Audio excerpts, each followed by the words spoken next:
Hi అండి, నమస్కారములు. నా పేరు శ్రీను.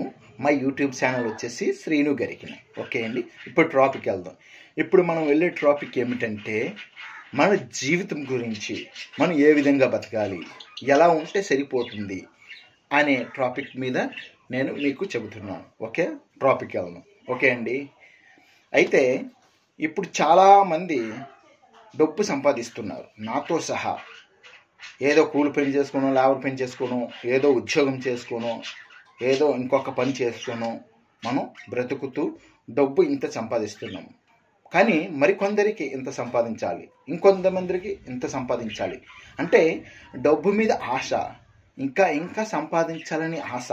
నాతో సహా చెబుతున్నాను మీ అందరికీ కలిపి.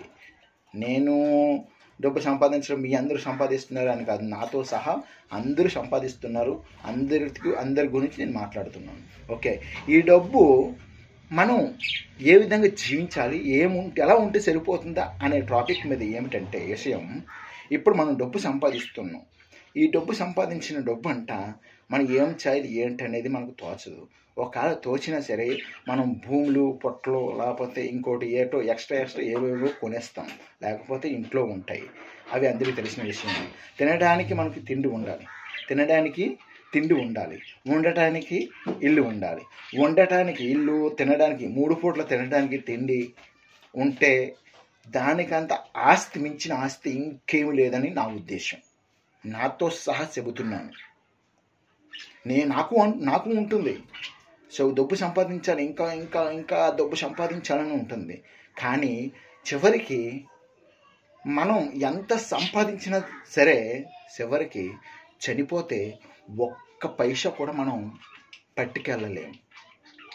కాబట్టి నేను చెప్పేది ఏమిటంటే, మనం భూమిపై జీవించినంత కాలం కూడా మనకి ఉండటానికి ఇల్లు, తినడానికి 3 పూట్ల తినడానికి మనకి తిండి ఉంటే, దానికి సరిపడేవి మనం సంపాదించుకుని ఉంటే అదే మంచి పెద్ద ఆస్తిగా నేను భావిస్తున్నాను.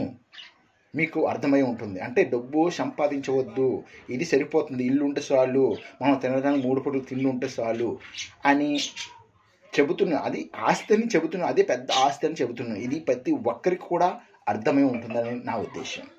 కానీ మనం ఆలోచించాలి. మనం ఉన్నాం, మన పిల్లలు ఉన్నారు, వారి పిల్లలు బతుకుతారన్న ఆశతో మనం డబ్బు సంపాదించి పెట్టుకుంటాం. ఈ విధంగా మనం డబ్బు సంపాదిస్తాం. ఈ డబ్బు అనేది మనం వేస్ట్ చేయకుండా, సగం మంది ఖర్చు పెట్టకుండా అలాగే ఉంచుతారు. వడ్డీలు కూడా ఇస్తూ ఉంటారు. కానీ ఈ వడ్డీలకి ఇచ్చిన డబ్బులు తిరిగి రావడం అంటే చాలా కష్టం.